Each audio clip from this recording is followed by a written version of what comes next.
Joining us now with stories trending around the world is Anieze Osakwe. Annie, good to see you again. It's so good to see you all. I love being here. Thanks for having me. Thank you. Good morning. Mr. Rufai. The pride of Ogidi. It's been a while since I've heard that title. I missed it. I missed it. But it's good to be with all of you. And good morning to everyone out there. Thank you all for starting your day with us. And we'll start what's trending in Abuja, where on Monday, President Bola Ahmed Tinubu honored the life and legacy of the former President Muhammadu Buhari as the embodiment of discipline and public service. The president making this known during a speech at the launch of Buhari's official biography at the State House Banquet Hall, where he was seen unveiling the book's cover during the event. And during his speech, he discussed the importance of one's legacy and how it persists long after one's tenure or time on earth is over. Let's take a look. The measure of a leader is simply not the offices he held or the motorcade that accompanied him. It was in what persists when rain falls silent. President Muhammadu Buhari left behind a reputation of integrity, his pattern life. President Muhammadu Buhari loved this country consistently, morning after morning, decision after decision, straight through to the oath he took. That is why even those who disagree with him often acknowledged his honesty. Now, the president describes speaking at this event as a profound honor. And something else that really stood out to me here is him saying that even if people disagreed with the former president, there were aspects of his character that stood out: honesty, discipline, humility. And, Dr. Abati, I'll start with you, just talking about how President Tinubu is essentially honoring the life, the legacy of Buhari, now that there's this new biography coming out about his life. Okay, the biography From Soldier to Statesman is written by Dr. Charles Omole. It's a 600-page book in which he's looking at, President Buhari, not just as a soldier and statesman, but also focusing on his values, the values that govern his aspirations, guiding principles, and also his personal convictions. And I think that we should start first by congratulating Dr. Charles Omole on writing this book. Documentation is something that helps in building historiography. Where the problem may be will be in terms of the interpretation of the details. I think that the jury is still out on the achievement of President Muhammadu Buhari when he was president of Nigeria between 2015 to 2023. But there is no doubt that he's a major historical figure. And everyone who spoke there, including his daughter, Nana Buhari, echoed the sentiment. But the president himself paid tribute that this was a man of integrity, this was a man of discipline, a man of conviction, whose personal example, advertised the values of trust and integrity. Mm-hmm. Well, the president, I think, struck all the right notes. What the president did not say is as important as what he said. He paid tribute to his successor, a man he described as family, friend, and co-traveler in this democratic project. What he did not say is that he has spent the last 3 years or so correcting the failures, the omissions of the Buhari administration. Each time the spokespersons of President Bola Ahmed Tinubu want to reference the Buhari administration, they will say, well, we met a mess in this place, complete mess. And that's what we're trying to do to correct and move forward. And now that administration that is praising integrity and discipline and hard work has now reached a point now where it is beginning to question some of the things that President Buhari and his appointed ministers did. The only intervention we have made in that regard is that there should be fairness, there should be no witch hunt. People must be given their right to fair hearing. But you don't expect the president to come and say that. That's the job for what does Rufai call them? Data boys. That's their job. But the president spoke in a statesmanly manner, and he said, well, he tried his best. We are friends. We are going forward. But NTA, in the video that I saw, they refer to this man as statesman. There's nothing called statesman. I think NTA, in writing their, ticker tape, meant statesman. So they should not do that next time. Yes. They should pay close attention. Absolutely. But it's a correcting NTA. Okay, so I had something to say about it. No, complete this statement. I'm correcting NTA. I say the correct NTA is good. It's good. It's part of it. No, you wanted to say something. It says why are you praying? You wanted to say something about... Swallow it. I said correcting NTA. You wanted to say something about... No, I wanted to say something. I wanted to comment on this issue. So yes, there are many things about the legacies. Yes, and congratulations to Dr. Charles Omole on writing the book. And also, I think he also reviewed the book yesterday. And you don't expect the president... He wrote the book and reviewed it himself? Okay, maybe the president he will have made an awful statement. And the reviewer. Okay, good. So, yes, there are many things about Buhari's legacy we can never forget. So, you see, you were quoting "Don't speak ill of the dead." Yes, very old Roman maxim and all of that, don't speak ill of the dead. But we should all do well when we are alive, because we know we'll be dead someday. And so that it doesn't give us hard things to say. Or we don't have to lie when we speak of the legacy. There are some things that were great about his legacy. There are some things that were not great. Economy-wise, there's so many decisions that he took that was not it. Border closure, some steps taken in the economy and all of that. I mean, didn't all go well. The corruption under him, he keeps saying, no, I'm not corrupt, but a lot of corruption went on under him. And we've talked about these cases, but also, there's also an element of witch hunts there, because it is all when those people started aligning with the ADC, we started seeing that they resurrected the cases of corruption. And if we are saying, indictment of President Buhari's administration. President Tinubu shares me. There are people that serve as minister in Buhari's administration. They are still serving as minister here today. So let's not deceive ourselves. But there are some traits also that is now making Buhari look like a better Democrat than President Tinubu. One major trait that Mr. President Buhari have of blessed memory is the fact that he doesn't know how to interfere in some matters. He will just leave people to settle it out. And it was sort of good for democracy at that point in time. At least we saw opposition win easily. But today, it's very difficult. If you have to win as opposition, you have to have gone and, tell Baba that, please favor me and all of that. I mean, we keep talking about elections like what transpired in Edo and the likes and all of that. Then, we are also having a trend where, to a large extent, you are seeing some judgments by the judiciary that you're having to pinch yourself about. And you're also seeing in a state, as an assembly, and a legislature that is totally in bed, with the executive. So you are seeing so many things happen in the administration. I'm not saying it didn't happen in Buhari's time, but it's making Buhari look like a saint. So as time is going on, Buhari is fast becoming a better Democrat than President Tinubu. You can ascribe that to, maybe he doesn't care attitude and all of that. Then the book, there are many things that they've said, like, take for instance, they were talking about why that the allegations of, maybe Buhari was poisoned when he went out of the country. His wife said it was because of the pills and the food they were giving him and things like that.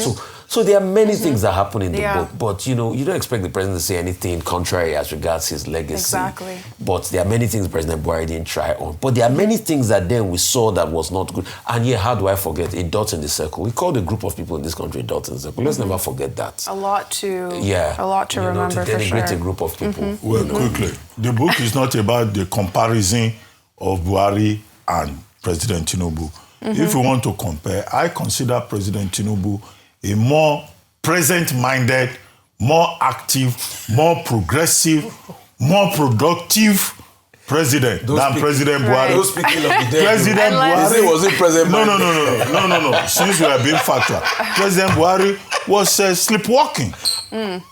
For 8 years, he was sleepwalking. And that's what that's why this administration, Tinubu administration, has a bigger burden. So let us not say Tinubu, Buhari is a better Democrat. How? No, he's a better Democrat. That's personal. Dr. Bag, with due respect. No, let me clarify this. Please, let me clarify this. With due respect. Yes. I put a context to it, and I said, because of his I don't care attitude, he's a better Democrat. Look at what happened. You want to delude yourself about what happened in Edo State. You want to be should I be telling you with all this decamping that is going on, that they are pushing people to one particular party? Yes, with all this hiki haga. We'll take one sentence. He's a better Democrat than a man that was absent-minded. At least elections counted in his time. Yes, let's take one sentence. One sentence from Ayo. Justice for one sentence. Yes, one sentence. I think it's quite sad that what we're comparing today is the better of the less, or the lesser evil of the two. And I think it just speaks to leadership in Nigeria that we're saying, this one is better than the other one because this one was sleeping, so democracy was going. That's so sad for us as a nation. That's what we're looking at as to which one is less evil, which one is. I think that's, and I just think should elevate our leadership selection process. Absolutely. And also help us, strengthen institutions. Absolutely. Told you that one evil is better than the other. Okay, let's move to our next story now. Let's move to our next story. If not, we won't take anything else. But we'll take our next story that's been making a lot of waves, with Africa's richest man, Aliko Dangote, releasing a detailed documentation alleging that the chief executive officer of the Nigerian Midstream and Downstream Petroleum Regulatory Authority spent $5 million on his children's secondary school education in Switzerland. So in a paid newspaper ad published on Tuesday, the Dangote Group chairman itemized expenses for the 4 children of Farouk Ahmed, covering a 6-year period at some of the most elite Swiss schools in the world. And according to Dangote, Ahmed's children, Faisal Farouk, Farouk Jr., Ashraf Farouk, and Farhana Farouk, attended Montreux School, Aiglon College, Institut Le Rosé, and La Garenne International School, and the billionaire businessman broke down the annual costs at $200,000 per child for tuition, airfare, upkeep, hundreds of thousands of dollars for all 4 children.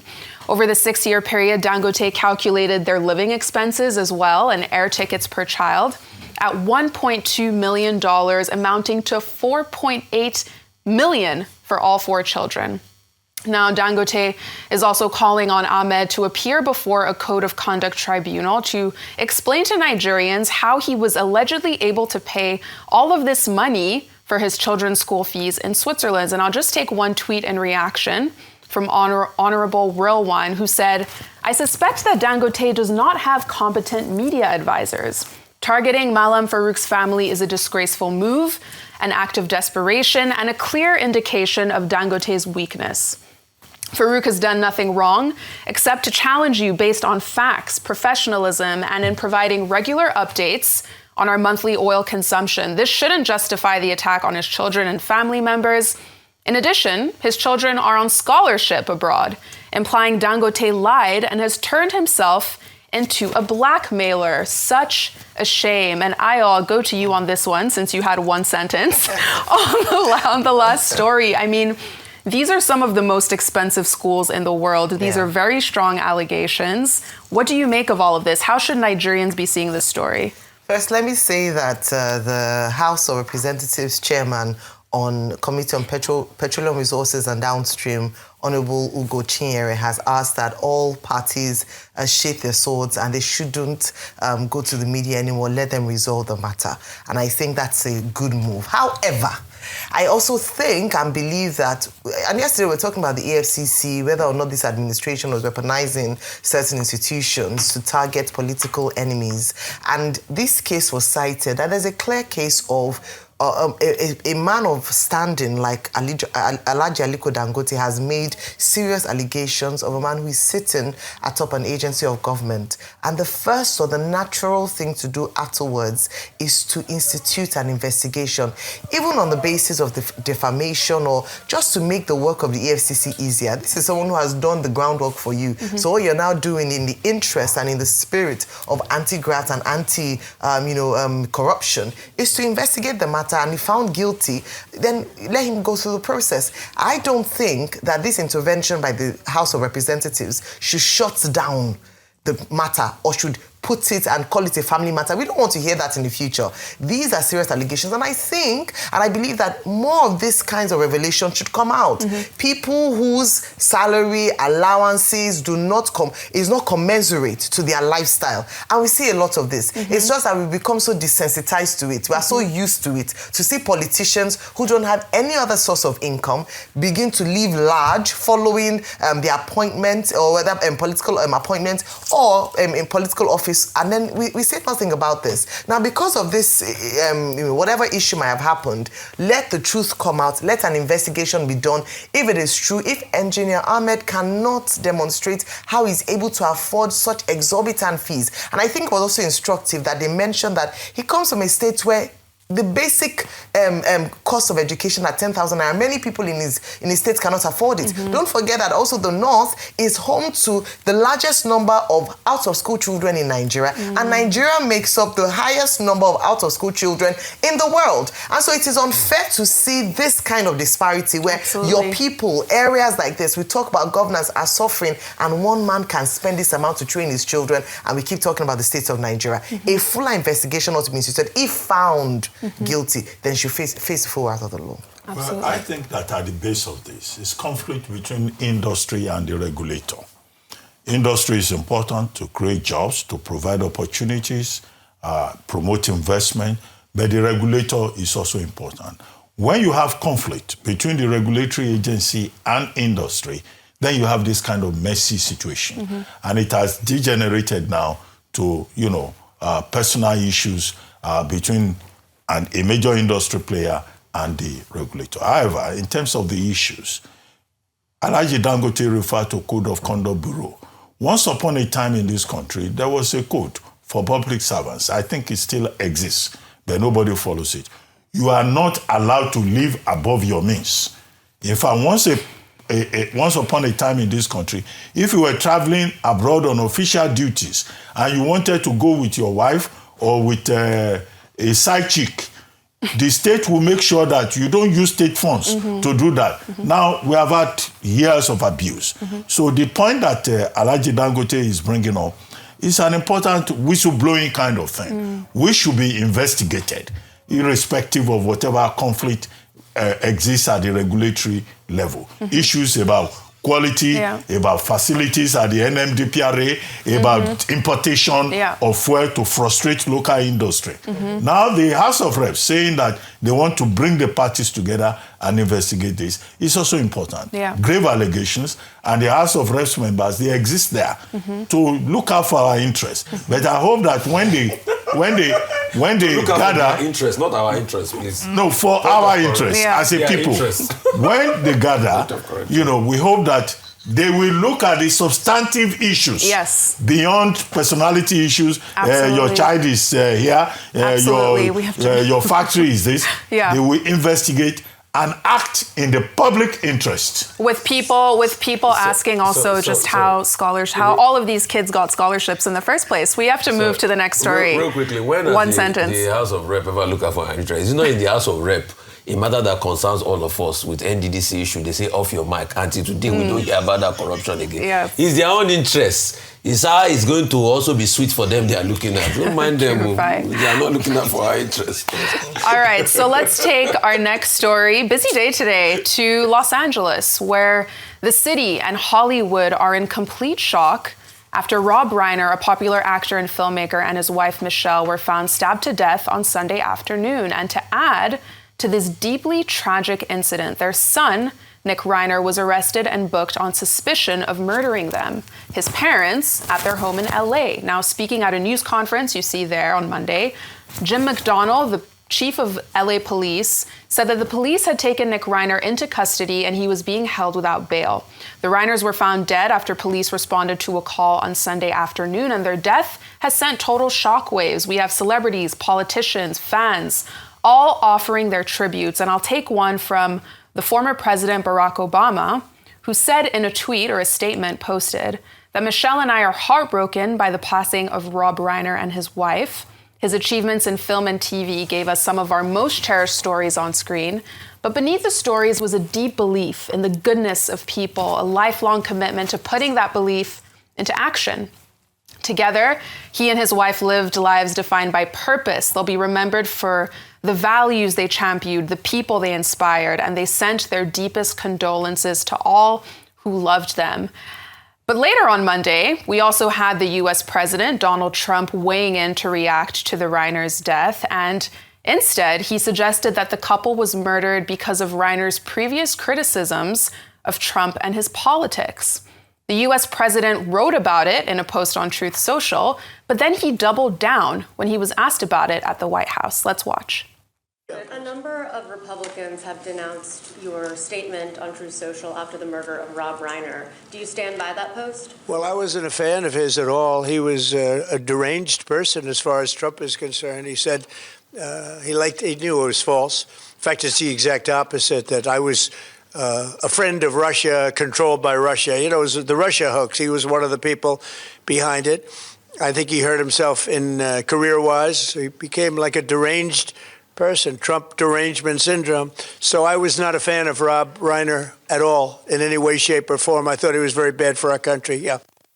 Yes, and we know that their son, Nick, had a history of drug abuse, drug addiction. He mentioned how he was homeless a few times as well. And Rufai, I'll come to you on this, just to contrast the difference in reactions between Obama and Trump, and also just the tragedy in two people losing their lives. It's a very sad one, the way Reiner died. His son had actually made a movie that he co-wrote about the plight of homeless people due to drugs. And people get off the scale. People make mistakes. I mean, nobody's perfect with their lives. And whatever might have happened, I'm sure the police will unravel with the investigation. But for Trump to say it, I mean, it shows how his mind works. And it has gotten to a point, I don't really take him that seriously again. But it's sad that he holds one of the biggest positions in the world, the President of America. But I don't take him seriously again because, like I just pointed out, the hypocrisy. And I think I look forward to a day after the Trump era where we'll have Republicans like John McCain again. John McCain, during a campaign trail, his hardcore supporters were casting all sorts of aspersions on Barack Obama. You know, saying is this, is that. And he took the mic from them and said, please don't say that about my opponent. He's a good man. We just have different ideas on how to build America. And we'll constantly remember that. And that's why when John McCain died, a Republican, he didn't even want Trump around his... I think Obama gave the eulogy. It was so bad that very right-wing people like Piers Morgan had to tell him that, delete this thing you wrote, Trump. And this was the same person that was trying to shout at everybody that said anything against Charlie Kirk and all of that. The only offense Reiner had was to disagree with some of the values you have. Mm-hmm. And we have a right to disagree. Mm-hmm. But going this further is not being disagreeable. We have the right to disagree. Mm-hmm.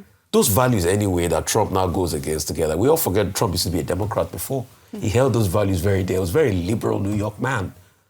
So what has changed? Because he wants to appease to his base. Anyway, I said in an interview that even if he's going to run, he'll run on the platform of the Republicans because, I mean, it's easy to sway the conversation. Yeah, not like the liberals that will tackle you point for point and all of that. Right. But it speaks volumes about mental health illness in Nigeria. And I don't know if we have any charity that supports people with mental health illness. We'd like to support them this Christmas period. And if you're dealing with anything mental health issues in this country and you're getting suicidal or you want to harm somebody, please get help. And if we had maybe a charity that can support people like this, we could probably call out their numbers so that people get more aware and talk to somebody around you. Absolutely. Thank you for that very important point there at the end. And speaking of healthcare, let's head to Osun State, where on Monday, the former VP, Yemi Osinbajo, was present to inaugurate a brand new 250-bed Modupe and Folorunsho Alakija Medical Research and Training Hospital. Now, the goals of this hospital are threefold: to boost medical education, encourage research, and provide people with health care. So this facility now positions Osun as a significant contributor to medical knowledge, as opposed to just a consumer of medicine and medical services. They have multiple clinical departments, maternal care, labs, modern theaters, and more. And speaking at the inauguration, Oshibanjo described the facility as both rare and vital. Let's watch. With sustained investment in people, partnerships, and research, this hospital has the potential to evolve into the leading regional reference center, serving not only Nigeria, but Africa as a whole. Let it become a place where lives are restored, where talent is nurtured, and Africa's medical future is confidently shaped. Yes, and this is an incredible achievement. The governor of the state, Ademola Adeleke, also said he was impressed by the sheer scale of the facility and the quality of the equipment. Online, some have called out brain drain, asking what doctors will man this facility, but part of the purpose here is really to just train the next generation of Nigerian doctors and build for the future. And I'll quickly take this next story, because speaking of healthcare, in Lagos, just this weekend, a man helped a woman in distress deliver her baby on the side of the road. And in a video being circulated on social media, he noticed this pregnant woman in labor. And according to him, no one was stopping to help her. So he did, and helped deliver her baby safely right then and there. Let's watch. God bless him.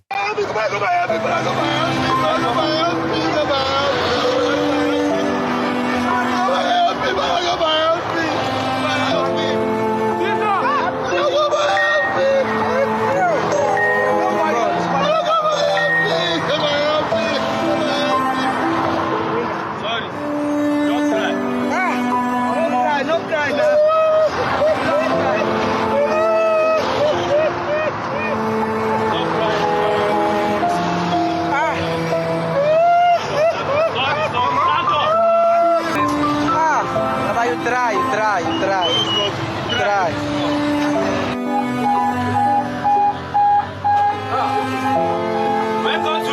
Welcome to life, baby boy. You want body here now? Let me there yet. Nobody be happy about this guy. What kind of wall is this one now? What kind of wall is this? Everybody was passing by now. What is this now? And online, a lot of people have been commending him for stepping in to help, but it certainly raises questions about the state of healthcare, women's healthcare, and according to him, people also not wanting to step in to help a stranger if necessary. But I think I'll come to you on this, or everyone, just because I don't know if we have time for more stories, but just taking both of these stories together, we have that new hospital in Osun State, as well as this trending video of this man literally delivering a baby on the side of the street. How are you reacting to this? First of all, I want to say that the first story, kudos to the Alakija family, Mrs. Folorunsho Alakija and her husband, Modupe Alakija, who sponsored that hospital. And we've seen in recent times more billionaires or capitalists in Nigeria who are investing in social good. We talked about the Aliko Dangote 1 trillion naira commitment to education fund in the next 10 years. And so it's great to see giving back to the societies or communities that they come from. Now, the issue around, first of all, I want to say just thank you so much to the biker. That's a brave act. Absolutely. But I also believe that the reason why we have such a high mortality rate in Nigeria, where others have been able to overcome, is the lack of access to health care for women and children, especially pregnant women. So I think this should also raise awareness along the areas of, we shouldn't be telling people on the road to deliver, or how it shouldn't be the case in a sane society. We should have access to health care. Perhaps the woman did not know what to do, or how much money, didn't have the money to pay for the hospital, hence she was walking on the street at that advanced stage of pregnancy. It's a wake-up call for us to really take the health care of women and children seriously in Nigeria. Let's take our good news report now, where we are celebrating the former Minister of Education and anti-corruption advocate, Dr. Obiageli Ezekwesili, a.k.a. Madame Due Process. She was just awarded the 2025 International Anti-Corruption Excellence Award, organized by the Secretariat of the International Anti-Corruption Excellence Committee.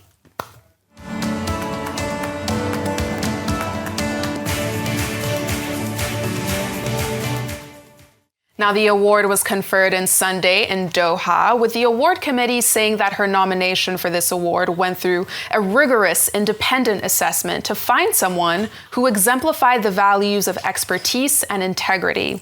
Ezekwesili is an expert through and through in economic policy, as well as the co-founder of Transparency International, one of the world's leading anti-corruption organizations. She's also known as Madam Due Process, as I said, for a reason, due to her pioneering role at Nigeria's Budget Monitoring and Price Intelligence Unit. She was known for spearheading efforts to clean up public procurement as well. In the fight against corruption has been the capacity to move from idea, that is ideation of a solution, to actually building the systems through codification, ensuring that the ideals are not just left in the realm of personal action. And congratulations to her. What an incredible prize. We love anti-corruption. Yeah. Well done, Madam Due Process, Dr. Ezekwesili. Absolutely, absolutely. Thank you for all you do. Yes. Thank you all for your great analysis. As Audrey says, it was a pleasure being with all of you today.